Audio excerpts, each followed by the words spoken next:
1 -1 +1 -1 +1 -1 plus dot dot dot dot n সংখ্যক পদের যোগফল কত হবে। যেহেতু এটি একটি ধারার অঙ্ক, প্রথমে বুঝতে হবে এটি সমান্তর দ্বারা নাকি গুণোত্তর দ্বারা। যেহেতু ধারাটিতে একই হারে বাড়তেছে না অথবা কমতেছে না, তাহলে সেটা সমান্তর ধারা নয়, তার মানে এটা হচ্ছে গুণোত্তর দ্বারা। আচ্ছা, সেটা আমরা একটু ভেরিফাই করে দেখি। তো গুণোত্তর দ্বারার ক্ষেত্রে আমরা কি জানি? আমরা জানি r = দ্বিতীয় পদ ডিভাইডেড বাই প্রথম পদ -1। আবার পরেরটার ক্ষেত্রে করি r = +1 ডিভাইডেড বাই -1 সমান সমান -1। তৃতীয়টার ক্ষেত্রেও r সমান সমান -1ই আসবে।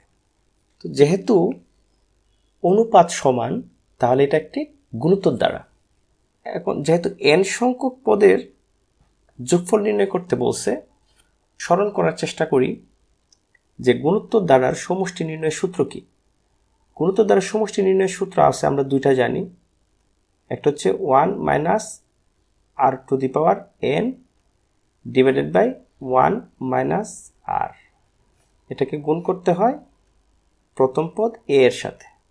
আরেকটা সূত্র আমরা জানি, a গুণ r⁴n -1 r - 1। এটা হচ্ছে যখন এই r এর মান 1-এর থেকে ছোট, আর এই সূত্র ব্যবহার হবে যখন r এর মান 1 থেকে বড়। এর কারণ কি? যদি এই জায়গায় আমার r এর মান 1 থেকে বড় হয়, তাহলে সেটা মাইনাস চলে আসবে।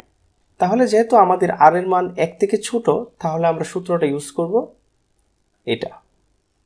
1 মাইনাস r এর মান হচ্ছে -1, পাওয়ার হচ্ছে n ডিভাইডেড বাই 1 মাইনাস, এটাকে গুণ করতে হবে প্রথম পদের সাথে।